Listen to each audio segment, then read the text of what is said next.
ਸਤਿ ਸ਼੍ਰੀ ਅਕਾਲ ਜੀ। ਤੁਸੀਂ ਵੇਖ ਰਹੇ ਹੋ ਪੰਜਾਬ ਮੇਲ USA TV। ਮੈਂ ਹਾਂ ਸੰਜੀਵ ਯਸ਼ ਖੰਨਾ। ਤੁਹਾਡਾ ਸਾਰਿਆਂ ਦਾ ਸਵਾਗਤ NRI ਵਰਲਡ ਦੇ ਵਿੱਚ। ਇਹ ਪੂਰੀ ਦੁਨੀਆ ਅੱਜ ਕੱਲ੍ਹ ਅਸੀਂ ਇੱਕ ਸ਼ਬਦ ਇਸਤੇਮਾਲ ਕਰਦੇ ਹਾਂ, ਗਲੋਬਲ ਵਿਲੇਜ। ਵਾਕਈ ਇੱਕ ਵਿਲੇਜ ਬਣ ਚੁੱਕਾ ਹੈ, ਪਰ ਨਾਮ ਵਿਲੇਜ ਹੈ। ਗਲੋਬਲ ਟਾਊਨ ਨਹੀਂ ਕਹਿ ਰਹੇ, ਗਲੋਬਲ ਸਿਟੀ ਵੀ ਨਹੀਂ ਕਹਿ ਰਹੇ, ਵਿਲੇਜ ਕਹਿ ਰਹੇ ਹਾਂ, ਕਿਉਂਕਿ ਵਿਲੇਜ ਦੇ ਜੋ ਸੰਸਕਾਰ ਨੇ, ਜੋ ਵਿਲੇਜ ਦਾ ਜੀਵਨ ਹੈ, ਪਿੰਡਾਂ ਦਾ ਜੀਵਨ ਹੈ, ਉਹੀ ਅਸਲੀ ਜੀਵਨ ਹੈ। ਦੇਖਿਆ ਜਾਵੇ ਤਾਂ ਸਾਰੀ ਸੰਸਕ੍ਰਿਤੀ ਪੁਰਾਤਨ ਪਿੰਡਾਂ ਦੀ ਸੰਸਕ੍ਰਿਤੀ ਹੈ। ਬਾਅਦ ਵਿੱਚ ਹੀ ਅਰਬਨਾਈਜੇਸ਼ਨ ਹੋਈ ਹੈ, ਬਾਅਦ ਵਿੱਚ ਹੀ ਵੱਡੀਆਂ ਵੱਡੀਆਂ ਸਿਟੀਜ਼ ਬਣੀਆਂ ਨੇ। ਪਹਿਲਾਂ ਤਾਂ ਪਿੰਡਾਂ ਤੋਂ ਹੀ ਸ਼ੁਰੂ ਹੁੰਦੇ ਆ ਸਾਰੇ। ਅਤੇ ਪਿੰਡਾਂ 'ਚ ਰਹਿਣ ਵਾਲੇ ਲੋਕ ਸ਼ੁਰੂ ਤੋਂ ਹੀ ਇੱਕ ਛੋਟਾ ਜਿਹਾ ਸੁਪਨਾ ਵੇਖਦੇ ਰਹੇ ਨੇ ਕਿ ਇਸ ਦੁਨੀਆ ਨੂੰ ਇਕੱਠਾ ਕਰ ਲਿਆ ਜਾਵੇ। ਸਿਕੰਦਰ ਤੋਂ ਦੇਖੀਏ, ਉਹਨੇ ਵੀ ਦੁਨੀਆ ਨੂੰ ਇਕੱਠਾ ਕਰਨ ਦੀ ਕੋਸ਼ਿਸ਼ ਕੀਤੀ। ਉਸ ਤੋਂ ਪਹਿਲਾਂ ਵੀ ਕਈ ਉਦਾਹਰਨਾਂ ਮਿਲਦੀਆਂ ਨੇ। ਸਾਡੇ ਭਾਰਤ ਵਿੱਚ ਦੇਖੀਏ ਤਾਂ ਸਮਰਾਟ ਅਸ਼ੋਕ, ਉਹਨੇ ਭਾਰਤ ਨੂੰ ਇਕੱਠਾ ਕਰਨ ਦੀ ਕੋਸ਼ਿਸ਼ ਕੀਤੀ। ਅਤੇ ਇਹੀ ਜਿਹੜੀ ਸੋਚ ਹੈ, ਦੁਨੀਆ ਦੀਆਂ ਕਈ ਆਰਗੇਨਾਈਜੇਸ਼ਨਸ ਨੇ ਜੋ ਪੁਰਾਣੀਆਂ ਵੀ ਨੇ, ਨਵੀਆਂ ਵੀ ਬਣਦੀਆਂ ਪਈਆਂ ਨੇ। ਸੋਚ ਇਹੋ ਹੈ ਕਿ ਪੂਰੀ ਦੁਨੀਆ ਨੂੰ ਇਕੱਠਾ ਕਰ ਲਈਏ। ਸੋ ਇਸ ਇਰਾਦੇ ਨਾਲ ਭਾਰਤ ਦੇ ਵਿੱਚ ਵੀ ਵੱਖ-ਵੱਖ ਸਮੇਂ ਦੇ ਉੱਤੇ ਵੱਖ-ਵੱਖ ਉਹ ਲੋਕ ਆਉਂਦੇ ਰਹੇ ਅਤੇ ਬਾਕੀ ਦੇਸ਼ਾਂ ਦੇ ਵਿੱਚ ਹੀ ਉਹ ਲੋਕ ਜਾਂਦੇ ਰਹੇ ਜਿਨ੍ਹਾਂ ਨੇ ਦੁਨੀਆ ਨੂੰ, ਉਹਨਾਂ ਦੇਸ਼ਾਂ ਨੂੰ ਇਕੱਠਾ ਕਰਨ ਦੀ ਕੋਸ਼ਿਸ਼ ਕੀਤੀ। ਦ ਬੋਟਮ ਲਾਈਨ ਇਜ਼, ਦੋ ਸੈਕਸ਼ਨਸ ਸੁਸਾਇਟੀ ਦੇ ਸਭ ਤੋਂ ਜ਼ਿਆਦਾ ਇੰਪੋਰਟੈਂਟ ਨੇ, ਇਨਵੇਡਰਸ ਐਂਡ ਟਰੇਡਰਸ। ਮਤਲਬ ਦੁਨੀਆ ਨੂੰ ਇਕੱਠਾ ਕਰਨ ਦਾ ਕੰਮ ਜਾਂ ਤਾਂ ਇਨਵੇਡਰਸ ਨੇ ਕੀਤਾ, ਜਿਵੇਂ ਕਿ ਈਸਟ ਇੰਡੀਆ ਕੰਪਨੀ ਆਈ ਹੈ ਭਾਰਤ ਦੇ ਵਿੱਚ, ਹੋਰ ਮੁਲਕਾਂ ਦੇ ਵਿੱਚ ਵੀ ਕਈ ਉਹਨੇ ਆਪਣੀਆਂ ਕਲੋਨੀਆਂ ਇਸਤੇਮਾਲ ਕੀਤੀਆਂ, ਕਲੋਨੀਆਂ ਸਥਾਪਿਤ ਕੀਤੀਆਂ, ਬਸਤੀਵਾਦ ਦਾ ਯੁੱਗ। ਅਤੇ ਜਾਂ ਆਏ ਨੇ ਟਰੇਡਰਸ, ਵਪਾਰੀ ਲੋਕ। ਹਾਲਾਂਕਿ ਅੰਗਰੇਜ਼ ਈਸਟ ਇੰਡੀਆ ਕੰਪਨੀ ਵਪਾਰੀ ਬਣ ਕੇ ਆਏ ਸੀ, ਪਰ ਉਹ ਇਨਵੇਡਰਸ ਬਣ ਕੇ ਬਹਿ ਗਏ ਔਰ ਭਾਰਤ ਦੇ ਉੱਤੇ ਰਾਜ ਕਰਦੇ ਰਹੇ। ਇਸ ਤਰ੍ਹਾਂ ਹੀ ਵੱਖ-ਵੱਖ ਮੁਲਕਾਂ ਦੇ ਵਿੱਚ ਕਿਤੇ ਟਰੇਡਰਸ ਆਏ, ਉਹ ਇਨਵੇਡਰਸ ਬਣ ਗਏ, ਕਿਤੇ ਇਨਵੇਡਰਸ ਆਏ, ਉਹ ਟਰੇਡਰਸ ਬਣ ਗਏ। ਯਾਨੀ ਕਿ ਹਮਲਾਵਰ ਆਏ, ਉਹ ਵਪਾਰੀ ਬਣ ਗਏ। ਕਈ ਵਾਰ ਵਪਾਰੀ ਆਏ ਅਤੇ ਉਹ ਹਮਲਾਵਰ ਬਣ ਗਏ। ਤਾਂ ਵਪਾਰੀ ਵਰਗ ਅਤੇ ਹਮਲਾਵਰ ਵਰਗ, ਇਹਨਾਂ ਦੋਵਾਂ ਨੂੰ ਕ੍ਰੈਡਿਟ ਜਾਂਦਾ ਦੁਨੀਆ ਨੂੰ ਇਕੱਠਾ ਕਰਨ ਦਾ। ਅਤੇ ਜਿੱਥੇ ਵੀ ਗਏ ਨੇ ਆਪਣੇ ਨਾਲ ਆਰਟ, ਕਲਚਰ, ਸਾਇੰਸ, ਲਿਟਰੇਚਰ ਉਹ ਵੀ ਲੈ ਕੇ ਗਏ ਨੇ।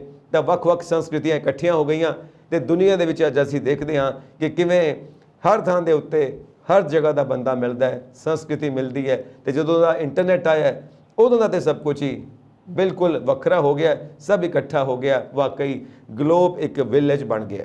ਸੋ ਵੱਖ-ਵੱਖ ਆਰਗੇਨਾਈਜੇਸ਼ਨਸ ਬਣਦੀਆਂ ਨੇ, ਉਹਨਾਂ ਦਾ ਵੀ ਇਹੀ ਮੰਤਵ ਹੁੰਦਾ ਹੈ, ਇਹੀ ਆਈਡੀਆ ਰਹਿੰਦਾ ਕਿ ਕਿਵੇਂ ਦੁਨੀਆ ਦੇ ਅੰਦਰ ਅਸੀਂ ਟਰੇਡ ਕਰ ਸਕੀਏ, ਬਿਜ਼ਨਸ ਕਰ ਸਕੀਏ, ਕਿਉਂਕਿ ਬੋਟਮ ਲਾਈਨ ਇਜ਼ ਪ੍ਰੋਫਿਟ।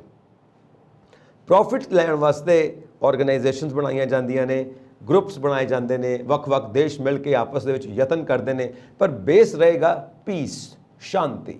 ਕਿਉਂਕਿ ਸ਼ਾਂਤੀ ਦੇ ਵਿੱਚ ਹੀ ਉੱਨਤੀ ਹੋ ਸਕਦੀ ਹੈ। ਜਦੋਂ ਤੱਕ ਸ਼ਾਂਤੀ ਨਹੀਂ ਹੈ ਉਦੋਂ ਤੱਕ ਕੋਈ ਬਿਜ਼ਨਸ ਨਹੀਂ ਹੋ ਸਕਦਾ, ਕੁਝ ਨਹੀਂ ਹੋ ਸਕਦਾ। ਕਿਉਂਕਿ ਜੰਗ ਲੱਗੀ ਹੋਈ ਹੈ, ਉੱਥੇ ਬਿਜ਼ਨਸ ਬਾਰੇ ਸੋਚਣਾ ਕਿਵੇਂ ਹੈ, ਆਰਟ ਐਂਡ ਕਲਚਰ ਬਾਰੇ ਸੋਚਣਾ ਕਿਵੇਂ ਹੈ। ਸ਼ਾਂਤੀ ਸਥਾਪਿਤ ਹੋਏਗੀ ਤਾਂ ਹੀ ਪ੍ਰੋਗਰੈਸ ਹੋ ਸਕਦੀ ਹੈ। ਸੋ ਇਹ ਸਾਰੀਆਂ ਨੀਤੀਆਂ ਨੇ, ਇਸ ਨੂੰ ਧਿਆਨ 'ਚ ਰੱਖਦੇ ਹੀ ਜੀਓ ਪੋਲੀਟਿਕਸ ਅੱਜ ਦਾ ਉਸ ਨੂੰ ਇੱਕ ਸਟ੍ਰੈਟੇਜਿਕ ਰੂਪ ਦਿੱਤਾ ਜਾਂਦਾ, ਇੱਕ ਰੂਪ ਰੇਖਾ ਤਿਆਰ ਕੀਤੀ ਜਾਂਦੀ ਹੈ, ਇੱਕ ਪਲਾਨ ਆਊਟ ਕੀਤਾ ਜਾਂਦਾ ਹੈ, ਇੱਕ ਮੈਪ ਤਿਆਰ ਕੀਤਾ ਜਾਂਦਾ ਹੈ ਕਿਸ ਤਰ੍ਹਾਂ ਸ਼ਾਂਤੀ ਸਥਾਪਿਤ ਕੀਤੀ ਜਾਵੇ। ਪਰ ਵਿੱਚ ਵਾਰ ਵੀ ਇਸਤੇਮਾਲ ਕਰਦੇ ਨੇ, ਔਰ ਵਾਰ ਨੂੰ ਵੀ ਕਹਿੰਦੇ ਨੇ ਕਿ ਸ਼ਾਂਤੀ ਦੇ ਰੂਪ ਦੇ ਵਿੱਚ ਅਸੀਂ ਇਸਤੇਮਾਲ ਕਰਦੇ ਪਏ ਹਾਂ, ਸ਼ਾਂਤੀ ਸਥਾਪਿਤ ਕਰਨ ਵਾਸਤੇ ਅਸੀਂ ਵਾਰ ਇਸਤੇਮਾਲ ਕਰਦੇ ਪਏ ਹਾਂ। ਪਰ ਸਿਆਣੇ ਕਹਿੰਦੇ ਨੇ ਕਿ ਜੋ ਜੰਗ ਹੈ ਉਹ ਤਾਂ ਆਪ ਹੀ ਇੱਕ ਮਸਲਾ ਹੈ, ਉਹ ਕੀ ਮਸਲਿਆਂ ਦਾ ਹੱਲ ਦੇਗੀ, ਉਹ ਤਾਂ ਮਸਲੇ ਹੱਲ ਕਰ ਨਹੀਂ ਸਕਦੀ। ਇਸ ਕਰਕੇ ਜੰਗ ਤੋਂ ਸ਼ਾਂਤ ਹੋਣਾ ਚਾਹੀਦਾ। ਸ਼ਾਂਤੀ ਦੇ ਵਿੱਚ ਹੀ ਤਰੱਕੀ ਹੈ, ਤਾਂ ਹੀ ਟ੍ਰੇਡਿੰਗ ਹੈ। ਸੋ ਇਹ ਸਾਰਾ JIO politics, JIO economics piece ਦੇ ਉੱਤੇ ਟਿਕਿਆ ਹੋਇਆ ਹੈ। ਜੇ ਪੀਸ ਹੈ ਤਾਂ ਸਭ ਕੁਝ ਸਥਾਪਨਾ ਹੋ ਸਕਦੀ ਹੈ, ਤਾਂ ਹੀ ਇਕੱਠੇ ਰਹਿ ਸਕਦੇ ਹਾਂ, ਨਹੀਂ ਤਾਂ ਆਪਸ ਦੇ ਵਿੱਚ ਜੰਗਾਂ ਹੁੰਦੀਆਂ ਰਹਿਣਗੀਆਂ। ਸੋ ਇਨਵੇਡਰਸ ਐਂਡ ਟਰੇਡਰਸ ਦੇ ਰੋਲ ਬਾਰੇ ਅੱਜ ਅਸੀਂ ਡਿਸਕਸ ਕਰਾਂਗੇ NRI ਵਰਲਡ ਦੇ ਵਿੱਚ। ਸਟੂਡੀਓਜ਼ ਦੇ ਵਿੱਚ ਮੇਰੇ ਨਾਲ ਮੌਜੂਦ ਨੇ Mrs Ashima Sahni ji, political analyst. Welcome to the show madam Sahni ji. ਮੈਂ ਸਟਾਰਟ ਕੀਤਾ ਹੈ ਕਿ traders and invaders, am I right ਕਿ ਇਹ ਦੋ ਕਲਾਸਿਸ ਹੀ ਨੇ ਜਿਹੜੀਆਂ ਦੁਨੀਆ ਨੂੰ ਇਕੱਠਾ ਕਰਦੀਆਂ ਨੇ। ਜੇ ਅੰਗਰੇਜ਼ ਨਾ ਆਏ ਹੁੰਦੇ ਤਾਂ ਅੰਗਰੇਜ਼ੀ ਜ਼ੁਬਾਨ ਨਾ ਸਾਨੂੰ ਮਿਲੀ ਹੁੰਦੀ, ਔਰ ਜੋ ਪੂਰੀ ਦੁਨੀਆ ਦੇ ਵਿੱਚ ਇੱਕ ਲਿੰਕ ਲੈਂਗੁਏਜ ਦਾ ਕੰਮ ਕਰਦੀ ਹੈ, ਇੱਥੋਂ ਤੱਕ ਕਿ ਇੰਡੀਆ ਵਿੱਚ ਵੀ ਲਿੰਕ ਲੈਂਗੁਏਜ ਦਾ ਕੰਮ ਕਰਦੀ ਹੈ। M I right ma'am? Absolutely right, बिल्कुल सही फरमा रहे हो। तो फिर ट्रेडर्स एंड इन्वेडर्स बारे जरा दसो, ये जियो पॉलिटिक्स ते जियो इकनॉमिक्स के पॉइंट ऑफ व्यू तो किन्ने की इंपॉर्टेंट ने दोनों क्लासेस? यस, ट्रेडर्स ते इन्वेडर्स दोनों ही बहुत जरूरी है, ਜ਼ਰੂਰੀ ਰਹੇ ਨੇ, ਔਰ ਇਹਨਾਂ ਨੇ ਆਉਣ ਵਾਲੇ ਟਾਈਮ 'ਚ ਵੀ ਇਹਨਾਂ ਨੇ ਇਦਾਂ ਹੀ ਜ਼ਰੂਰੀ ਬਣੇ ਰਹਿਣਾ ਹੈ ਜੀ। ਜੇ ਅਸੀਂ ਇਹਨਾਂ ਦੀ ਗੱਲ ਹੋਰ ਵੀ ਜੇ ਅਸੀਂ ਖੁੱਲ ਕੇ ਕਰੀਏ ਤੇ 15 ਤੇ 16 ਸਤੰਬਰ ਨੂੰ ਸ਼ੰਘਾਈ ਕੋਆਪਰੇਸ਼ਨ ਆਰਗੇਨਾਈਜੇਸ਼ਨ ਦਾ ਇੱਕ ਸਮਿਟ ਹੋਇਆ, ਸਮਿਟ ਸੰਮੇਲਨ ਹੋਇਆ, ਔਰ ਲਗਭਗ ਜਿੰਨੇ ਵੀ ਟੀਵੀ ਚੈਨਲਸ ਨੇ ਆਲ ਓਵਰ ਵਰਲਡ ਕਹਿ ਲਓ, ਇੰਡੀਆ 'ਚ ਕਹਿ ਲਓ, ਜਿੱਥੇ ਮਰਜ਼ੀ ਕਹਿ ਲਓ, ਬੜੀ ਜ਼ਿਆਦਾ ਇੱਥੇ ਚਰਚਾ ਦਾ ਵਿਸ਼ੇ ਬਣਿਆ ਹੋਇਆ ਹੈ ਇਹ ਸਮਿਟ ਜਿਹੜਾ ਹੈ। ਉਹਦੇ ਬਹੁਤ ਸਾਰੇ ਰੀਜ਼ਨ ਹੈ, ਉਹਨਾਂ 'ਚੋਂ ਇੱਕ ਰੀਜ਼ਨ ਤੇ ਤੁਹਾਡਾ ਜਿਹੜਾ ਟ੍ਰੇਡਿੰਗ ਦੀ ਤੁਸੀਂ ਗੱਲ ਕੀਤੀ ਹੈ, ਟ੍ਰੇਡਰਸ ਐਂਡ ਇਨਵੇਡਰਸ। ਇਸ ਬੜੀ ਇੰਟਰਸਟਿੰਗ ਗੱਲ ਹੈ ਕਿ ਇਸ ਸਮਿਟ ਵਿੱਚ ਜਿਹੜੇ ਲੋਕ ਇਕੱਠੇ ਹੋਏ ਨੇ ਜਾਂ ਜਿਨ੍ਹਾਂ ਦੇਸ਼ਾਂ ਨੇ ਮੁਲਾਕਾਤ ਕੀਤੀ ਆਪਸ 'ਚ, ਉਹਦੇ 'ਚ ਸਭ ਤੋਂ ਵੱਡੇ ਦੁਨੀਆ ਦੇ ਟ੍ਰੇਡਰਸ ਵੀ ਬੈਠੇ ਹੋਏ ਨੇ ਤੇ ਸਭ ਤੋਂ ਵੱਡੇ ਇਨਵੇਡਰਸ ਵੀ ਬੈਠੇ ਹੋਏ ਨੇ ਜੀ। ਸੋ ਇਹ ਜਿਹੜੇ ਮੈਂਬਰਸ ਨੇ, ਜਿਸ ਤਰ੍ਹਾਂ ਆਪਣੇ ਕੋਲ ਲਿਸਟ ਰਹਿੰਦੀ ਹੈ ਕਿ 8 ਮੈਂਬਰਸ ਨੇ। 15 ਜੂਨ 2001 ਵਿੱਚ ਐਸਟੈਬਲਿਸ਼ ਹੁੰਦੀ ਹੈ ਇਹ organization, Shanghai cooperation organization. So ਇਹਦੇ ਵਿੱਚ 8 ਮੈਂਬਰਸ ਨੇ, China, India, Kazakhstan, Kyrgyzstan, Russia, Pakistan, Tajikistan, Uzbekistan. So ਇਸ ਤੋਂ ਇਲਾਵਾ ਕਈ ਡਾਇਲੋਗ ਮੈਂਬਰਸ ਨੇ, ਕੁਝ ਨਵੇਂ ਵੀ ਸਿਲਸਿਲੇ ਸ਼ੁਰੂ ਹੋ ਰਹੇ ਨੇ, ਕੁਝ ਲੋਕ ਹੋਰ ਮੈਂਬਰਸ਼ਿਪ ਲੈਣਾ ਚਾਹੁੰਦੇ ਨੇ। ਸੋ ਇਹ ਕਿਸ ਸੋਚ ਦੇ ਨਾਲ ਇਹ ਆਰਗੇਨਾਈਜੇਸ਼ਨ ਬਣੀ ਹੈ ਔਰ ਇਹਦਾ ਇੱਕ ਆਮ ਇਨਸਾਨ ਨੂੰ, ਆਮ ਲੋਕਾਂ ਨੂੰ ਕੀ ਫਾਇਦਾ ਨੁਕਸਾਨ ਹੈ? ਕਿਉਂਕਿ ਆਮ ਲੋਕ ਇਹੀ ਸੋਚਦੇ ਨੇ ਇਹ ਵੱਡੀਆਂ ਵੱਡੀਆਂ ਗੱਲਾਂ ਨੇ, ਉੱਪਰ ਦੇ ਲੋਕਾਂ ਦੀਆਂ ਗੱਲਾਂ ਨੇ, ਆਪਸ 'ਚ ਮੀਟਿੰਗਸ ਕਰਦੇ ਰਹਿੰਦੇ ਨੇ, ਆਰਗੇਨਾਈਜੇਸ਼ਨ ਬਣਾਉਂਦੇ ਰਹਿੰਦੇ ਨੇ, ਸਾਨੇ ਕੀ ਲੈਣਾ ਦੇਣਾ, ਸਾਡਾ ਮਸਲਾ ਤੇ ਰੋਜ਼ੀ ਰੋਟੀ ਦਾ, ਦਾਲ ਰੋਟੀ ਦਾ। ਸੋ ਆਮ ਲੋਕਾਂ ਨੇ ਕੀ ਲੈਣਾ ਦੇਣਾ ਹੈ ਸ਼ੰਘਾਈ ਕੋਆਪਰੇਸ਼ਨ ਆਰਗੇਨਾਈਜੇਸ਼ਨ ਤੋਂ? ਪਹਿਲੇ ਤਾਂ ਮੈਂ ਐਕਸਪਲੇਨ ਕਰਨਾ ਚਾਹੂੰਗੀ ਕਿ ਸ਼ੰਘਾਈ ਜਿਹੜੀ SCO ਹੈ ਇਹ ਹੈ ਕੀ ਚੀਜ਼ ਹੈ। ਬਿਲਕੁਲ। ਫਿਰ ਬਾਅਦ 'ਚ ਮੈਂ ਤੁਹਾਡਾ ਜਵਾਬ ਦਊਂਗੀ ਕਿ ਇੱਕ ਆਮ ਜ਼ਿੰਦਗੀ ਨਾਲ ਇਹ ਕਿੱਦਾਂ ਜੁੜਿਆ ਹੋਇਆ ਹੈ। ਹਾਂਜੀ। ਸਭ ਤੋਂ ਪਹਿਲੀ ਗੱਲ ਹੈ ਕਿ ਅੱਜ ਦੀ ਦੁਨੀਆ 'ਚ ਮਤਲਬ ਜਦੋਂ ਅਸੀਂ 1950 ਤੋਂ ਬਾਅਦ ਜਦੋਂ ਅਸੀਂ ਦੇਖਦੇ ਹਾਂ, ਜਿੰਨੀ ਵੀ ਦੁਨੀਆ ਹੈ ਉਹ ਉਹਨਾਂ ਨੂੰ ਇੱਕ ਪਲੇਟਫਾਰਮ ਚਾਹੀਦਾ ਹੈ ਆਪਣੇ ਖਿੱਤੇ ਵਾਸਤੇ, ਆਪਣੇ ਖੇਤਰ ਵਾਸਤੇ, ਆਪਣੇ ਰੀਜਨ ਵਾਸਤੇ ਇਕਨੋਮਿਕਲੀ ਡਿਵੈਲਪ ਕਰਨ ਲਈ। ਕਿਉਂਕਿ ਅਸੀਂ ਇਕਨੋਮਿਕਲੀ ਡਿਵੈਲਪ ਹੋਵਾਂਗੇ ਤੇ ਬਾਕੀ ਡਿਵੈਲਪਮੈਂਟ ਆਪਣੇ ਆਪ ਹੋ ਜਾਂਦੀਆਂ ਨੇ ਜੀ। ਠੀਕ। ਇਹਦੀ ਜਿਹੜੀ ਸ਼ੁਰੂਆਤ ਹੈ ਸਭ ਤੋਂ ਪਹਿਲੇ ਵੈਸਟਰਨ ਵਰਲਡ ਨੇ ਕੀਤੀ, ਠੀਕ ਹੈ। ਫਿਰ ਅਸੀਂ ਦੇਖਦੇ ਹਾਂ ਕਿ ਜਿਹੜੇ ਮਤਲਬ ਫਾਰਮਲੀ ਬਹੁਤ ਜ਼ਿਆਦਾ ਇੰਪੋਰਟੈਂਟ ਜਿਹੜੀਆਂ ਆਰਗੇਨਾਈਜੇਸ਼ਨਸ ਹੈ ਉਹ ਸਾਰੀਆਂ ਅਮਰੀਕਾ ਦੀ ਜੇਬ 'ਚ ਹੈ। ਤੁਸੀਂ IMF ਲੈ ਲਓ, ਤੁਸੀਂ UNO ਲੈ ਲਓ, ਤੁਸੀਂ ਹੋਰ ਕੁਝ ਲੈ ਲਓ, ਠੀਕ ਹੈ। ਹੁਣ ਚਾਈਨਾ ਵੀ ਜਿਹੜਾ ਉਹ ਗਰੋ ਕਰ ਰਿਹਾ ਤੇ ਚਾਈਨਾ ਇਹ ਐਕਚੁਅਲੀ ਚਾਈਨਾ ਸੈਂਟਰਿਕ ਆਰਗੇਨਾਈਜੇਸ਼ਨ ਹੈ। ਚਾਈਨਾ ਨੇ ਇਹਨੂੰ ਬਣਾਇਆ 2001 'ਚ ਜੀ। ਚਾਈਨਾ ਜਦੋਂ ਆਪਣੀ ਪਾਵਰ ਡਿਸਪਲੇ ਕਰਨੀ ਹੁੰਦੀ ਹੈ ਜਾਂ ਬੈਲੈਂਸ ਆਫ ਪਾਵਰ ਕਰਨਾ ਹੁੰਦਾ ਹੈ ਜਾਂ ਦੁਨੀਆ ਨੂੰ ਦਿਖਾਣਾ ਹੁੰਦਾ ਕਿ ਮੈਂ ਵੀ ਕੁਛ ਹਾਂ, ਤੇ ਉਹ ਸੈਂਟਰਲ ਏਸ਼ੀਆ ਵੱਲ ਤੁਰ ਪੈਂਦਾ ਹੈ। ਇਹ ਜਿੰਨੇ ਵੀ ਮੁਲਕਾਂ ਦਾ ਤੁਸੀਂ ਨਾਮ ਲਿਆ ਹੈ ਇਹ ਸਾਰੇ ਸੈਂਟਰਲ ਏਸ਼ੀਅਨ ਰੀਜਨ ਦੇ ਮੁਲਕ ਨੇ, ਠੀਕ ਹੈ। ਹੁਣ ਤੁਹਾਡਾ ਮੈਂ ਜਵਾਬ ਦਊਂਗੀ ਕਿ ਇਹ ਆਮ ਆਦਮੀ ਦੀ ਜ਼ਿੰਦਗੀ ਨਾਲ ਕਿਵੇਂ ਸੰਬੰਧਿਤ ਹੈ ਜੀ। ਜਿਹੜੀ ਸ਼ੰਘਾਈ ਕੋਆਪਰੇਸ਼ਨ ਆਰਗੇਨਾਈਜੇਸ਼ਨ ਹੈ ਇਹਦਾ ਵੀ ਇੱਕੋ ਹੀ ਇਹਦਾ ਮੁੱਦਾ ਹੈ। ਨੰਬਰ 1 ਇਕਨੋਮਿਕ ਡਿਵੈਲਪਮੈਂਟ, ਨੰਬਰ 2 ਅਸੀਂ ਟੈਰਰਿਜ਼ਮ ਨੂੰ ਕੰਟੇਨ ਕਰਨਾ, ਠੀਕ ਹੈ। ਹੋਰ ਵੀ ਬਹੁਤ ਸਾਰੇ ਮੁੱਦੇ ਨੇ ਲੇਕਿਨ ਮੋٹے ਮੁੱਦੇ ਅਸੀਂ ਲੈ ਕੇ ਚੱਲਦੇ ਕਿ ਇਕਨੋਮਿਕ ਡਿਵੈਲਪਮੈਂਟ, ਠੀਕ ਹੈ ਜੀ। ਹੁਣ ਇਕਨੋਮਿਕ ਡਿਵੈਲਪਮੈਂਟ ਕਿੱਦਾਂ ਹੋਏਗੀ? ਇਕਨੋਮਿਕ ਡਿਵੈਲਪਮੈਂਟ ਹੋਏਗੀ ਜਿਹੜੇ ਇਸ ਏਰੀਆ ਦੇ ਜਿਹੜੇ ਅਸੀਂ ਪੜੋਸੀ ਜਾਂ ਆਸ-ਪਾਸ ਦੇ ਸੈਂਟਰਲ ਏਸ਼ੀਆ ਦੇ ਜਿਹੜੇ ਆ, ਜਦੋਂ ਅਸੀਂ ਆਪਣੇ ਬਿਜ਼ਨਸ ਨੂੰ ਐਕਸਪਲੋਰ ਕਰੀਏ by providing free accesses, free packages, ਠੀਕ ਹੈ। ਔਰ ਉਹਦੇ ਨਾਲ ਕੀ ਹੋਏਗਾ, ਮਤਲਬ ਇੱਥੇ ਮੈਂ ਇੱਕ ਆਮ ਭਾਸ਼ਾ 'ਚ ਇਹ ਕਹਿਣਾ ਚਾਹੂੰਗੀ ਕਿ ਜਦੋਂ ਸਾਡਾ ਸਮਾਨ ਆਰਾਮ ਨਾਲ ਮਤਲਬ ਉੱਥੇ ਤੱਕ ਪਹੁੰਚ ਜਾਵੇ, ਉਹਨਾਂ ਦਾ ਇੱਥੇ ਤੱਕ ਪਹੁੰਚ ਜਾਵੇ, ਕਿਉਂਕਿ ਸਮਾਨ ਪਹੁੰਚਣਾ ਹੈ ਉਹ ਸਮੁੰਦਰ ਦੇ ਰਸਤੇ ਪਹੁੰਚਣਾ, ਉਹਦੇ ਲਈ ਸਾਨੂੰ ਵੀ ਨੀਡ ਪੋਰਟ, ਉਹਦੇ ਲਈ ਸਾਨੂੰ ਚਾਹੀਦਾ ਹੈ। ਤੇ ਇਹਦੇ ਵਿੱਚ ਅਸੀਂ ਜੇ ਇਕਨੋਮਿਕ ਡਿਵੈਲਪਮੈਂਟ ਕਰਨੀ ਹੈ ਤੇ ਇਹਦੇ ਵਿੱਚ ਸਾਨੂੰ ਜਿਹੜਾ ਯੂਰੇਸ਼ੀਆ ਦੀ ਕਨੈਕਟੀਵਿਟੀ ਹੈ, ਠੀਕ ਹੈ, ਉਹਦੇ ਤੇ ਫੋਕਸ ਹੈ ਨੰਬਰ 1। ਜੇ ਯੂਰੇਸ਼ੀਆ ਦੀ ਕਨੈਕਟੀਵਿਟੀ ਮਿਲ ਗਈ ਜਾਂ ਅਗਰ ਇੰਡੀਆ ਨੂੰ ਸਪੋਜ਼ ਅਗਰ ਮੈਂ ਮਤਲਬ ਇੰਡੀਅਨ ਨਾਗਰਿਕ ਦੀ ਗੱਲ ਕਰਦੀ ਹਾਂ, ਜੇ ਸਾਨੂੰ ਉੱਥੇ ਬਹੁਤ ਜ਼ਿਆਦਾ ਸਕਸੈਸ ਮਿਲ ਜਾਂਦਾ ਹੈ, ਠੀਕ ਹੈ, ਤੇ ਅਸੀਂ ਉੱਥੇ ਈਰਾਨ ਦਾ ਇੱਕ ਪੋਰਟ ਬਣ ਰਿਹਾ ਜਿਹਨੂੰ ਅਸੀਂ ਸ਼ਾਹਬਾਰ ਪੋਰਟ ਕਹਿੰਦੇ ਹਾਂ। ਉਹ ਜਿਹੜੇ ਸ਼ਾਹਬਾਰ ਪੋਰਟ ਹੈ ਉਹਨੇ ਸਾਨੂੰ ਕਨੈਕਟ ਕਰਨਾ ਅਫਗਾਨਿਸਤਾਨ ਦੇ ਬਾਰਡਰ ਦੇ ਨਾਲ। ਅਫਗਾਨਿਸਤਾਨ ਦੇ ਬਾਰਡਰ ਥਰੂ ਅਸੀਂ ਜਾ ਸਕਦੇ ਸੈਂਟਰਲ ਏਸ਼ੀਆ ਜੀ। ਲੈ ਦੇ ਕੇ ਕਹਾਣੀ ਸਾਰੀ ਬਿਜ਼ਨਸ ਦੀ ਹੈ, ਸੜਕ ਦੀ ਹੈ, ਰੂਟ ਦੀ ਹੈ ਕਿ ਕਿਸ ਰੂਟ ਤੋਂ ਅਸੀਂ ਆਪਣੇ ਕਲਾਇੰਟਸ ਤੱਕ ਕਿੱਦਾਂ ਪਹੁੰਚਣਾ, ਇਹ ਸਾਰੀ ਸਟੋਰੀ ਇਰਦ ਗਿਰਦ ਘੁੰਮ ਰਹੀ ਹੈ।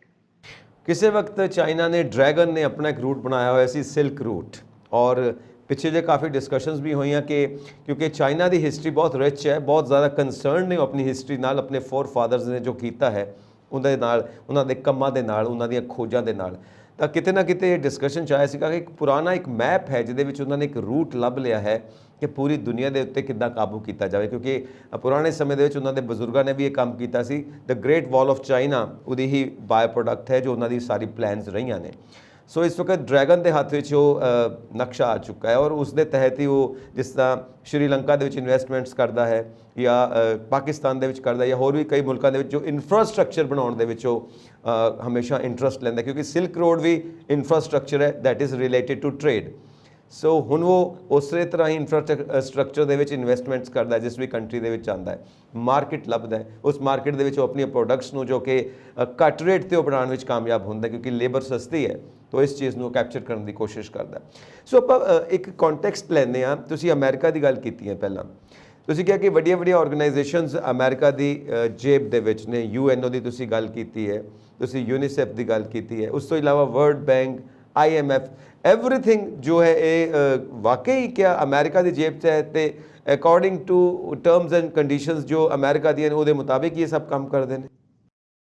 देखो जी, ठीक है, चाइना को पैसा हैगा, मान लिया चाइना को पैसा है जी, लेकिन सारी दुनिया ਨੂੰ जो चला रहा है ਇਹਦੇ 'ਚ ਕੋਈ डाउट नहीं है, it is being done by Americans. ਇਹ ਸਾਰੇ जो भी सिस्टम ਬਣਿਆ ਹੋਇਆ ਅਮਰੀਕਾ ਦਾ ਬਣਾਇਆ ਹੋਇਆ, ਜਿੰਨੀਆਂ ਵੀ ਆਰਗੇਨਾਈਜੇਸ਼ਨਸ ਹੈ ਇਹ सब अमेरिकन्स ने बनाया हुआ है अपने टर्म्स एंड कंडीशंस से बिल्कुल 100%।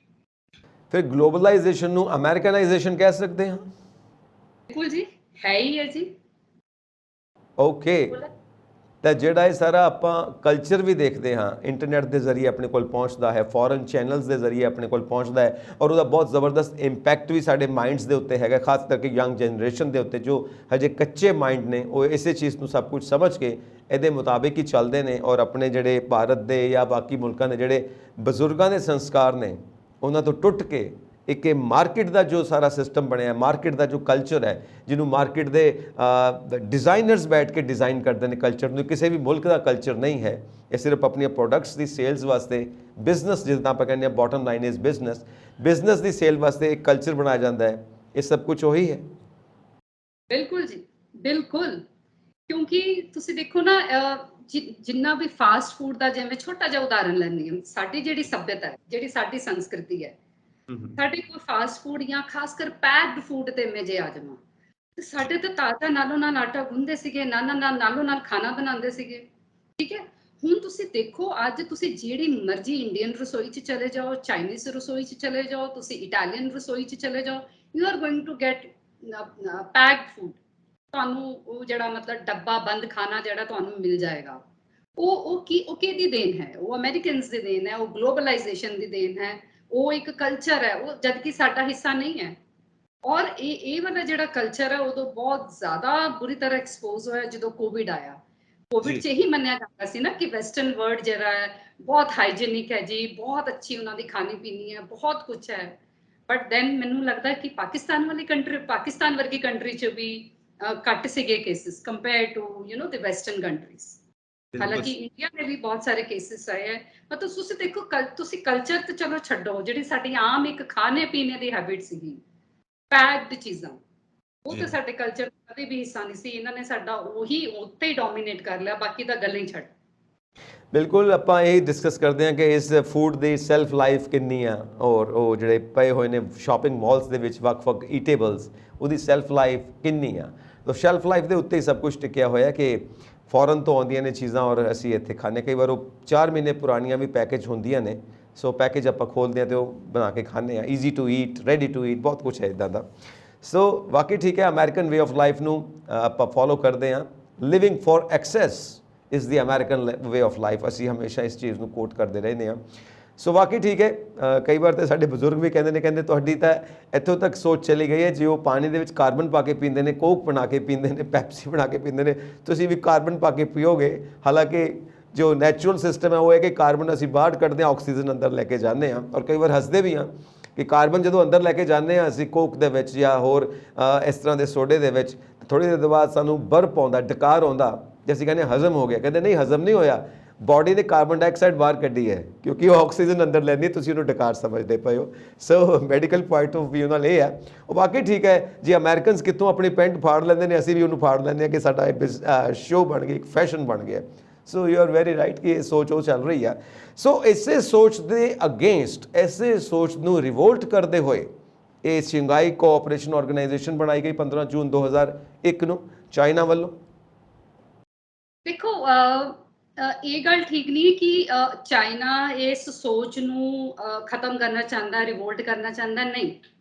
ਚਾਈਨਾ ਵੀ ਅਮਰੀਕਾ ਵਾਲੀ ਸੋਚ ਨੂੰ ਹੀ ਅੱਗੇ ਤੋਰਨਾ ਚਾਹੁੰਦਾ ਹੈ, ਪਰ ਉਹ ਆਪਣੇ ਤਰੀਕੇ ਨਾਲ, ਉਹ ਆਪਣੇ ਪੈਸੇ ਬਣਾਉਣਾ ਚਾਹੁੰਦਾ ਹੈ। ਉਹ ਆਪਣਾ ਇੱਕ ਪਲੇਟਫਾਰਮ ਕ੍ਰੀਏਟ ਕਰ ਰਿਹਾ ਹੈ ਕਿ ਠੀਕ ਹੈ, ਜੇ ਅਮਰੀਕਾ ਉਧਰ ਬਿਜ਼ੀ ਹੈ ਤਾਂ let me create one platform here for economic growth. ਤੇ ਜਿਹੜਾ ਚਾਈਨਾ ਨੇ ਕੋਈ ਸਾਨੂੰ ਉਹ ਨਹੀਂ ਦੇ ਦੇਣਾ, ਚਾਈਨਾ ਨੇ ਵੀ ਸਾਨੂੰ ਪੈਕਡ ਫੂਡ ਹੀ ਦੇਣਾ ਜਾਂ ਚਾਈਨਾ ਨੇ ਹੋਰ ਚੀਜ਼ਾਂ ਦੇ ਜਾਣੀਆਂ, ਸੋਚ ਉਹੀ ਹੋ ਹੈ। ਓਕੇ, ਮਤਲਬ ਜੋ ਅਮਰੀਕਾ ਕਰ ਰਿਹਾ ਮੈਂ ਕਿਉਂ ਨਾ ਕਰਾਂ। ਯੈਸ, ਕਿਉਂਕਿ ਉਹ ਵੀ ਵਰਲਡ ਪਾਵਰ ਬਣਨ ਦੇ ਮਤਲਬ ਤਰੀਕੇ ਨਾਲ ਕੰਮ ਕਰਦਾ ਪਿਆ, ਸਾਰੀਆਂ ਪਾਲਿਸੀਜ਼ ਉਸ ਤਰ੍ਹਾਂ ਹੀ ਡਿਜ਼ਾਈਨ ਕਰਦਾ ਕਿ ਵਰਲਡ ਨੂੰ ਕਿਵੇਂ ਕੰਟਰੋਲ ਕਰਨਾ ਹੈ। ਤਾਂ ਮੈਂ ਫਿਰ ਏਸ਼ੀਆ ਕੰਟੀਨੈਂਟ ਦੇ ਅੰਦਰ ਮੈਂ ਵੀ ਇੱਕ ਅਲੱਗ ਤੋਂ ਪਾਵਰ ਬਣ ਕੇ ਖੜਾ ਹੋ ਜਾਵਾਂ, ਪਾਵਰਫੁਲ ਚੀਜ਼ ਬਣਾ। ਸੋ ਜੀ ਤੁਸੀਂ ਸੁਪਰ ਪਾਵਰ ਨਹੀਂ ਬਣ ਸਕਦੇ। ਰਾਈਟ ਮਤਲਬ ਇੱਕ ਲਾਈਨ ਦੇ ਪੈਰਲਲ ਇੱਕ ਹੋਰ ਲਾਈਨ ਖਿੱਚੀ ਜਾਓ। ਤਾਂ ਦੇਖੋ ਸ਼ਾਇਦ ਤੁਸੀਂ ਉਸ ਤੋਂ ਵੱਡੇ ਹੋ ਜਾਓ, ਉਸ ਤੋਂ ਅੱਗੇ ਨਿਕਲ ਜਾਓ। ਸੋ ਇਹਦੇ ਵਿੱਚ ਜਦੋਂ ਇਹ ਸਾਰਾ ਕੁਝ ਹੋ ਗਿਆ, ਹੁਣ ਇਹ ਮੀਟਿੰਗਸ ਚੱਲਦੀਆਂ ਪਈਆਂ ਨੇ, ਪਹਿਲੀ ਗੱਲ ਤਾਂ ਮੈਨੂੰ ਇਹ ਦੱਸੋ ਇਹ ਮੀਟਿੰਗਸ ਨੂੰ ਦੇਖ ਕੇ ਅਮਰੀਕਾ ਕੀ ਰਿਐਕਟ ਕਰ ਰਿਹਾ? ਦੇਖੋ ਅਮਰੀਕਾ ਨੂੰ ਚੰਗਾ ਨਹੀਂ ਲੱਗ ਰਿਹਾ। ਵਾਈ? ਕਿਉਂਕਿ ਇਸ ਟਾਈਮ ਦੁਨੀਆ ਦੇ ਜਿਹੜੀਆਂ ਵੱਡੀਆਂ ਪਾਵਰਸ ਹੈ, Russia, China, India, they are together. ਔਰ ਜੇ ਤੁਸੀਂ ਇਹਨਾਂ ਦੀ ਪੋਪੂਲੇਸ਼ਨ ਦੇਖ ਲਓ, ਤੁਸੀਂ ਇਹਨਾਂ ਦੀ GDP ਦੇਖ ਲਓ, ਤੁਸੀਂ ਇਹਨਾਂ ਦੇ ਹੋਰ ਪੈਰਾਮੀਟਰਸ ਦੇਖ ਲਓ, ਤਾਂ it is a very very powerful organisation. ਉਧਰੋਂ ਅਸੀਂ ਜੇ ਯੂਰਪ ਦਾ ਦੇਖੀਏ ਤਾਂ Europe is very weak right now. Of course this Americans ਦੇ ਵੱਲੋਂ ਇਹਨੂੰ ਲਾਈਕ ਨਹੀਂ ਕੀਤਾ ਜਾ ਰਿਹਾ। ਜਿਹੜੀ ਸ਼ੰਘਾਈ ਕੋਆਪਰੇਸ਼ਨ ਆਰਗੇਨਾਈਜੇਸ਼ਨ ਹੈ, ਬਿਲਕੁਲ ਲਾਈਕ ਨਹੀਂ ਕੀਤਾ ਜਾ ਰਿਹਾ। ਔਰ ਮਜ਼ੇ ਦੀ ਗੱਲ ਇਹ ਹੈ ਕਿ ਜਿਹੜਾ ਇੰਡੀਆ ਹੈ, ਇੰਡੀਆ ਦੇਖੋ, ਇੰਡੀਆ ਦੀ ਸਟ੍ਰੈਟੇਜਿਕ ਫਲੈਕਸੀਬਿਲਿਟੀ ਤੁਸੀਂ ਦੇਖੋ ਜੀ। ਕੋਈ ਵੀ ਐਸਾ ਪਲੇਟਫਾਰਮ ਇਸ ਟਾਈਮ ਦੁਨੀਆ 'ਚ ਨਹੀਂ ਹੈ ਜਿੱਥੇ ਇੰਡੀਆ ਨਹੀਂ ਹੈ। India is also with the Australians, India is also with the Americans. ਮਤਲਬ ਇੰਡੀਆ ਕਿਸੇ ਵੀ ਕੈਂਪ 'ਚ ਨਹੀਂ ਹੈ ਕਿ ਮੈਂ ਚਾਈਨਾ ਦੇ ਕੈਂਪ 'ਚ ਹਾਂ ਜਾਂ ਮੈਂ ਰਸ਼ੀਆ ਦੇ ਕੈਂਪ 'ਚ ਹਾਂ ਜਾਂ ਮੈਂ ਅਮਰੀਕਾ ਦੇ ਕੈਂਪ 'ਚ ਹਾਂ। ਫਲੈਕਸੀਬਿਲਿਟੀ ਹੈ, ਜਿੱਥੇ ਸਾਨੂੰ ਆਪਣੇ ਨੈਸ਼ਨਲ ਇੰਟਰਸਟ ਨਜ਼ਰ ਆਉਂਦੇ ਹੈ, we are joining that। और ਅਸੀਂ strategically ਬੜੀ ਆਪਣੀ flexibility ਦਿਖਾ ਰਹੇ ਹਾਂ, and it's an amazing diplomacy। ਸੋ ਇੱਕ ਚੀਜ਼ ਮੈਂ ਇੱਥੇ ਤੁਹਾਡੇ ਕੋਲੋਂ ਜਾਣਨਾ ਚਾਹਾਂਗਾ, ਥੋੜਾ ਮੈਂ ਦੁਬਾਰਾ ਅਮਰੀਕਾ ਤੇ ਆ ਰਿਹਾ ਕਿ ਇਸ ਤਰ੍ਹਾਂ ਕਿਉਂ ਚੱਲਦੇ ਨੇ ਅਮਰੀਕਾ ਦੇ ਜੋ ਆਫੀਸ਼ੀਅਲਸ ਨੇ ਜਾਂ ਹਾਈ ਆਫੀਸ਼ੀਅਲਸ ਨੇ ਜਾਂ ਅਧਿਕਾਰੀ ਨੇ ਕਿ ਜੋ ਹੋਵੇ ਸਾਡੀ ਮਰਜ਼ੀ ਦੇ ਮੁਤਾਬਿਕ ਹੋਵੇ। ਜੇ ਸਾਡੀ ਮਰਜ਼ੀ ਦੇ ਮੁਤਾਬਿਕ ਨਹੀਂ ਤਾਂ ਦੂਜੇ ਦਾ ਵਿਊ ਪੁਆਇੰਟ ਨਹੀਂ ਸੁਣਨਾ, ਰੁੱਸ ਕੇ ਬੈਠ ਜਾਣਾ। ਕਈ ਵਾਰ ਲੱਗਦਾ ਜਿਵੇਂ ਉਹ ਪੰਜਾਬੀਆਂ ਦੇ ਵਿਆਹ ਦੇ ਵਿੱਚ ਫੁੱਫੜ ਜੀ ਨਹੀਂ ਰੁੱਸ ਜਾਂਦੇ ਹੁੰਦੇ, ਤੇ ਫੁੱਫੜ ਜੀ ਦੇ ਰੁੱਸੇ ਬਿਨਾਂ ਕੋਈ ਵਿਆਹ ਪੂਰਾ ਨਹੀਂ ਹੁੰਦਾ। ਉਹ ਅਮਰੀਕਾ ਵੀ ਫੁੱਫੜ ਜੀ ਵਾਕਣ ਹੀ ਰੁੱਸ ਕੇ ਬਹਿ ਜਾਂਦੇ ਨੇ। ਤੁਹਾਨੂੰ ਨਹੀਂ ਲੱਗਦਾ? ਅਮਰੀਕਾ ਜੀ ਆਫ ਕੋਰਸ ਫੁੱਫੜ ਨੇ। ਫੁੱਫੜ ਮਤਲਬ ਤੁਸੀਂ ਸੁਪਰ ਪਾਵਰ ਹੋ ਤੇ ਤੁਸੀਂ ਚਾਹੋਗੇ ਕਿ ਸਾਰਾ ਕੁਝ ਮੇਰੀ ਮਰਜ਼ੀ ਨਾਲ ਚੱਲੇ, ਠੀਕ ਹੈ। ਲੇਕਿਨ ਹੁਣ ਜਦੋਂ ਸੱਸ ਆ ਜਾਂਦੀ, ਜਦੋਂ ਸੱਸ ਵੀ ਆਪਣਾ ਚਲਾਉਣਾ ਚਾਹੁੰਦੀ ਹੈ, ਸੱਸ ਦਾ ਮਤਲਬ ਮੈਂ ਇੱਥੇ ਚਾਈਨਾ ਨੂੰ ਕਹਿ ਰਹੀ ਹਾਂ, ਠੀਕ ਹੈ। ਉਹ ਫਿਰ ਹੋਰ ਵੀ ਦਿਲਚਸਪ ਮਤਲਬ ਇੱਕ ਸਟੋਰੀ ਬਣ ਜਾਂਦੀ ਹੈ। ਅੱਛਾ, ਹੁਣ ਸੱਸ ਹੈ, ਫੁੱਫੜ ਹੈ, ਅੱਛਾ ਇੱਕ ਨਵੀਂ ਬਹੂ ਨੂੰ ਲੈਣ ਜਾ ਰਹੇ ਹੈ। ਉਹ ਬਹੂ ਨੇ ਆ ਕੇ ਆਪਣੀ ਮਲਕੀਅਤ ਕਰਨੀ ਹੈ। ਦੈਟ ਨਿਊ ਬਹੂ ਇਜ਼ ਇੰਡੀਆ। ਅੱਛਾ, ਨਵੀਂ ਨੂੰ ਇੰਡੀਆ ਆ ਗਈ। ਓਕੇ, ਹਾਂਜੀ। ਤੇ ਫਿਰ ਇੰਨੀਆਂ ਰੌਣਕਾਂ ਤੇ ਫਿਰ ਲੱਗਣੀਆਂ ਹੀ ਲੱਗਣੀਆਂ ਨਾ। ਫਿਰ ਅਮਰੀਕਾ ਦਾ ਤਾਂ ਰੁਸਨਾ ਬੰਦਾ ਹੈ ਨਾ। ਅੱਛਾ, ਫਿਰ ਦੂਸਰੀ ਗੱਲ, ਹੁਣ ਜਿਹੜੀ ਸੱਸ ਹੈ ਉਹ ਵੀ ਉਹ ਨੂੰਹ ਦੇ ਅੱਗੇ ਆਪਣੇ ਅੱਛੇ ਪੁਆਇੰਟਸ ਬਣਾਉਣਾ ਚਾਹੁੰਦੀ ਹੈ, ਠੀਕ ਹੈ। ਜਿਹੜੇ ਫੁੱਫੜ ਜੀ ਹੈ ਉਹ ਵੀ ਨੂੰਹ ਦੇ ਅੱਗੇ ਅੱਛੇ ਪੁਆਇੰਟਸ ਬਣਾਉਣਾ ਚਾਹੁੰਦੀ ਹੈ। ਤੇ ਜਿਹੜੀ ਨੂੰਹ ਹੈ ਉਹ ਆਪਣੇ ਹੀ ਮਤਲਬ ਆਪਣੇ ਹੀ ਉਹ ਯੋਬਨ 'ਚ ਹੀ ਇੰਨੀ ਬਿਜ਼ੀ, ਉਹ ਆਪਣੀ ਉਹਨੂੰ ਜੋ ਕੁਝ ਨਵਾਂ ਮਿਲ ਰਿਹਾ ਹੈ ਜਾਂ ਜੋ ਵੀ ਉਹਦੇ ਤੇ ਜੋ ਵੀ ਕਿਰਪਾ ਹੋ ਰਹੀ ਹੈ ਉਹਦੇ 'ਚ ਹੀ ਆਪਣੇ 'ਚ ਇੰਨਾ ਬਿਜ਼ੀ ਹੈ ਕਿ ਉਹਦੇ ਨਖਰੇ ਬਹੁਤ ਹੋਏ ਪਏ ਹੈ। ਇੱਕ ਰਾਈਟਰ ਨੇ ਕਿਹਾ ਸੀਗਾ ਕਿ at the moment India is juggling with Russia, India is juggling with China, India is juggling with America। ਤੇ ਉਹ ਜਿੱਦਾਂ ਅਸੀਂ ਬਾਲਸ ਨਹੀਂ ਏਦਾਂ ਕਰਦੇ, ਜਗਲ ਕਰਦੇ, ਇੰਡੀਆ ਇਸ ਟਾਈਮ ਉਹ ਕਰ ਰਿਹਾ ਹੈ। ਰਾਈਟ। ਇੱਕ ਚੀਜ਼ ਮੈਂ ਜਾਣਨਾ ਚਾਹਾਂਗਾ ਇੰਡੀਆ, ਕਿਉਂਕਿ ਤੁਸੀਂ ਇਹਨੂੰ ਕਿਹਾ ਕਿ ਨਵੀਂ ਵਿਆਹੀ ਨੂੰਹ ਆਕਣ ਆਇਆ ਔਰ ਸਾਰੀ ਮਤਲਬ ਘਰ ਦੀਆਂ ਚਾਬੀਆਂ ਮੇਰੇ ਕੋਲ ਆ ਜਾਣ, ਸਾਰਾ ਕਬਜ਼ਾ ਮੇਰੇ ਕੋਲ ਹੋ ਜਾਵੇ, ਕੁਝ ਇੱਦਾਂ ਦੀ ਸਟ੍ਰੈਟਜੀ ਲੈ ਕੇ ਚੱਲ ਰਿਹਾ। ਸੋ ਤੁਸੀਂ ਇੱਕ ਗੱਲ ਕੀਤੀ ਹੈ ਕਿ ਪਲੇਟਫਾਰਮ ਹਰੇਕ ਜਿਹੜਾ ਵੀ ਇੰਟਰਨੈਸ਼ਨਲ ਹੈ ਉਹਦੇ ਨਾਲ ਡਿਪਲੋਮੈਟਿਕ ਰਿਲੇਸ਼ਨਸ ਨੇ ਇੰਡੀਆ ਦੇ, ਔਰ ਹਰ ਥਾਂ ਦੇ ਉੱਤੇ ਮੈਂਬਰਸ਼ਿਪ ਹੈ। ਕਿਸੇ ਇੱਕ ਥਾਂ ਦੇ ਉੱਤੇ ਕਿਸੇ ਇੱਕ ਦੇ ਗਰੁੱਪ ਵਿੱਚ ਨਹੀਂ ਹੈ, ਸਭ ਦੇ ਨਾਲ ਹੈ। ਇੰਡੀਆ ਦੀ ਜੋ ਫੋਰਨ ਪਾਲਿਸੀ ਹੈ, ਡਿਪਲੋਮੈਟਿਕ ਰਿਲੇਸ਼ਨਸ ਨੇ, ਇੰਡੀਆ ਦੀ ਜੋ ਸਟ੍ਰੈਟਜੀ ਹੈ ਉਹਨੂੰ ਤੁਸੀਂ ਕਿਸ ਤਰ੍ਹਾਂ ਦੇਖਦੇ ਹੋ ਐਸ ਜੀਓ ਪੋਲਿਟਿਕਸ? ਦੇਖੋ ਇਦਾਂ ਹੈ ਕਿ ਜੋ ਅਸੀਂ ਅੱਜ ਜਿਹਨੂੰ ਕਹਿੰਦੇ ਨਾ, ਤੁਸੀਂ ਜੋ ਬੀਜਿਆ ਹੁੰਦਾ ਤੁਸੀਂ ਉਹੀ ਮਤਲਬ ਉਹਨੂੰ ਤੁਸੀਂ ਉਹੀ ਕੱਟਦੇ ਹੋ ਤੇ ਉਹੀ ਖਾਂਦੇ ਹੋ। ਜੀ। ਤੇ ਮੈਂ ਇਹਦਾ ਕ੍ਰੈਡਿਟ ਵਰਤਮਾਨ ਗਵਰਨਮੈਂਟ ਨੂੰ ਤਾਂ ਦਊਂਗੀ, ਲੇਕਿਨ ਜਿਹੜੇ ਸਾਡੇ ਫੋਰ ਫਾਦਰਸ ਜਿਹੜੇ ਸਾਡਾ ਕਰਕੇ ਗਏ ਹੈ, ਜਦੋਂ 1947 ਤੋਂ ਬਾਅਦ ਜਦੋਂ ਸਾਨੂੰ ਚੈਲੰਜਸ ਸੀਗੇ, ਜਿਹੜੇ ਅਸੀਂ ਫੋਰਨ ਪਾਲਿਸੀ ਉਦੋਂ ਡਿਜ਼ਾਈਨ ਕੀਤੀ ਹੈ, I will give credit to them also, number 1।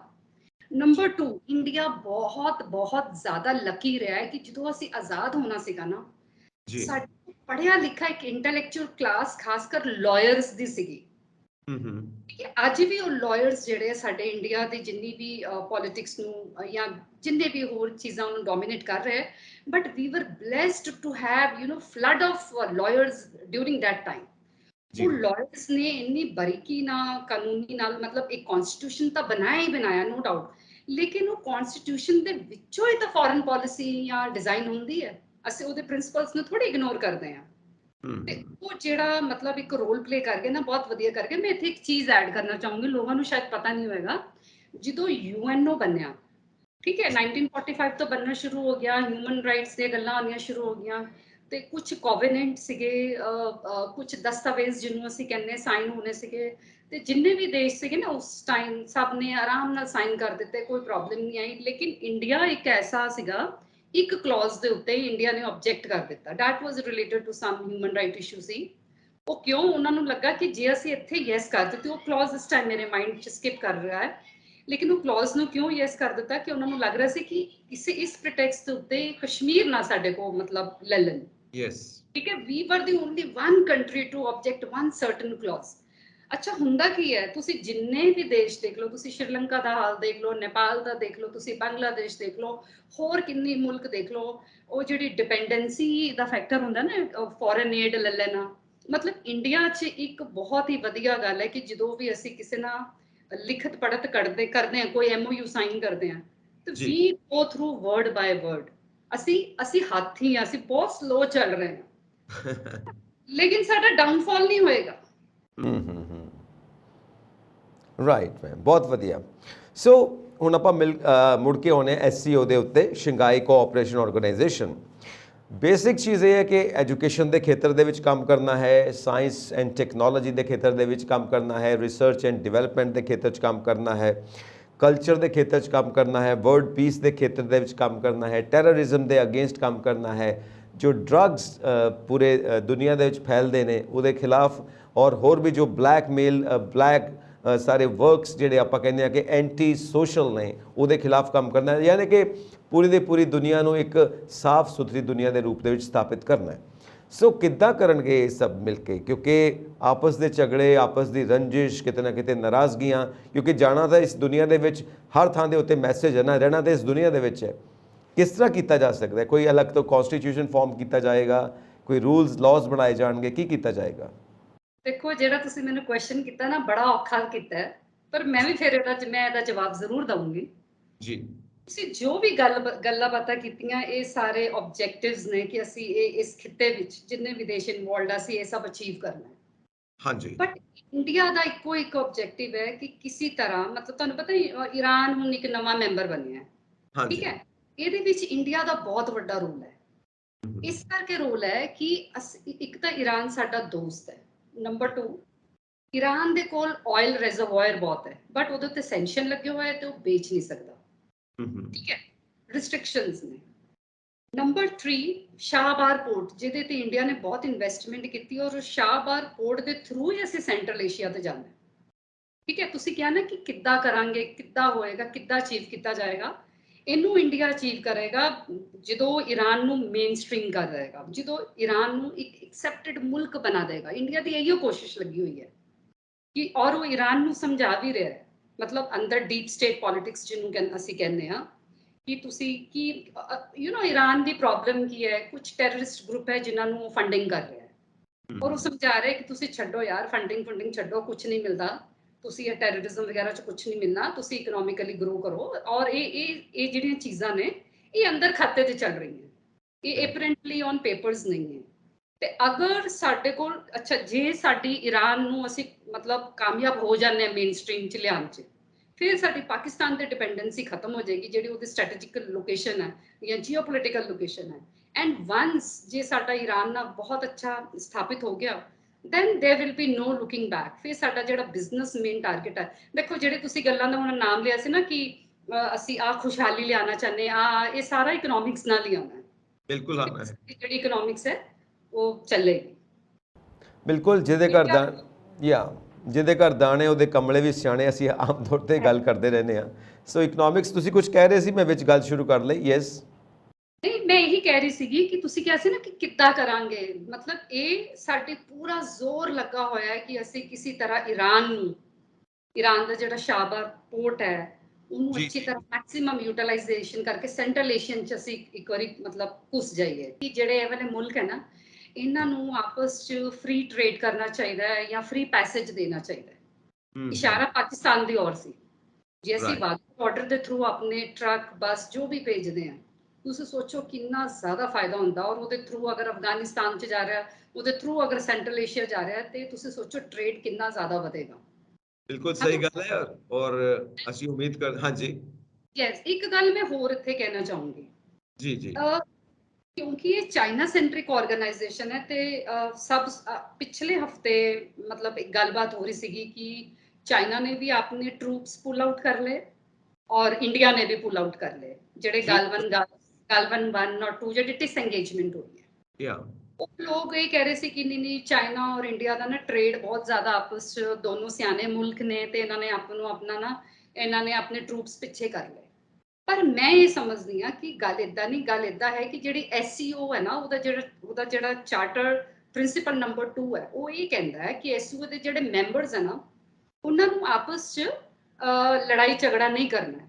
ਔਰ ਇਹਨਾਂ ਨੂੰ ਪਤਾ ਸੀ ਕਿ SCO ਸਮਿਟ ਆ ਰਹੀ ਹੈ, ਉਹਦਾ ਵੀ ਇੱਕ ਪਲੇਟਫਾਰਮ ਤਿਆਰ ਕਰਨ ਲਈ ਇਹ ਜਿਹੜੇ ਟਰੂਪਸ ਹੈ ਡਿਸਐਂਗੇਜ ਹੋਏ। ਇਹ ਵੀ ਜਿਹੜੀ ਸ਼ੰਘਾਈ ਕੋਆਪਰੇਸ਼ਨ ਆਰਗੇਨਾਈਜੇਸ਼ਨ ਹੈ, ਇਹ ਵੀ ਇੱਕ ਰੀਜ਼ਨ ਬਣੀ ਹੈ ਜਿਹੜੀ ਵਰਤਮਾਨ ਸਥਿਤੀ ਹੈ ਇੰਡੀਆ ਔਰ ਚਾਈਨਾ ਦੇ ਬਾਰਡਰਸ ਤੇ, ਜਿਹੜੇ ਟਰੂਪਸ ਅਲੱਗ-ਅਲੱਗ ਜਿਹੜਾ ਟਰੂਪਸ ਮਤਲਬ ਉੱਥੋਂ ਹਟ ਗਏ ਨੇ। ਯੈਸ ਮੈਮ, ਔਰ ਅਸੀਂ ਉਮੀਦ ਕਰਦੇ ਹਾਂ ਕਿ ਇਹ ਸਭ ਜਿਹੜੇ ਇਹਨਾਂ ਦੇ ਏਜੰਡਾ ਹੈ, ਇਹ ਜਿਹੜੀ ਸੋਚ ਹੈ, ਵਿਜ਼ਨ ਹੈ, ਜ਼ਰੂਰ ਕਾਮਯਾਬ ਹੋਏਗਾ। ਕਿਉਂਕਿ ਦੁਨੀਆ ਹੈ ਮਾਈਟ ਇਜ਼ ਰਾਈਟ। ਸੋ ਉਹਦੇ ਵਿੱਚ ਤੁਸੀਂ ਸ਼ਾਂਤੀ ਕਿਵੇਂ ਸਥਾਪਿਤ ਕਰਦੇ ਹੋ, ਇਹ ਬਹੁਤ ਵੱਡਾ ਚੈਲੰਜ ਹੈ। ਸੋ ਬਹੁਤ ਬਹੁਤ ਸ਼ੁਕਰੀਆ, ਥੈਂਕ ਯੂ ਸੋ ਮਚ। ਤੁਸੀਂ ਇਹ ਸਾਰੇ ਐਨਾਲਿਸਿਸ ਸਾਡੇ ਦਰਸ਼ਕਾਂ ਨਾਲ ਸ਼ੇਅਰ ਕੀਤੇ ਨੇ, ਔਰ ਇਸੇ ਤਰ੍ਹਾਂ ਹੀ ਅਸੀਂ ਵੱਖ-ਵੱਖ ਸਬਜੈਕਟਸ ਦੇ ਉੱਤੇ ਤੁਹਾਡੇ ਨਾਲ ਜ਼ਰੂਰ ਸੰਪਰਕ ਕਰਦੇ ਰਵਾਂਗੇ ਮੈਡਮ, ਔਰ ਤੁਹਾਡੇ ਇਹ ਐਨਾਲਿਸਿਸ ਦਰਸ਼ਕਾਂ ਦੇ ਸਾਹਮਣੇ ਰੱਖਦੇ ਰਵਾਂਗੇ। All the best, thank you so much. So ਅਸੀਂ ਆਪਣੇ ਦਰਸ਼ਕਾਂ ਨੂੰ ਕਹਾਂਗੇ ਕਿ ਤੁਸੀਂ ਆਪਣੇ ਵਿਊਜ਼ ਸਾਨੂੰ ਜ਼ਰੂਰ ਇਨਬਾਕਸ ਕਰਿਆ ਕਰੋ, ਔਰ ਸਾਡਾ ਚੈਨਲ ਪੰਜਾਬ ਮੇਲ USA TV ਸਬਸਕ੍ਰਾਈਬ ਕਰੋ। ਸਤਿ ਸ਼੍ਰੀ ਅਕਾਲ।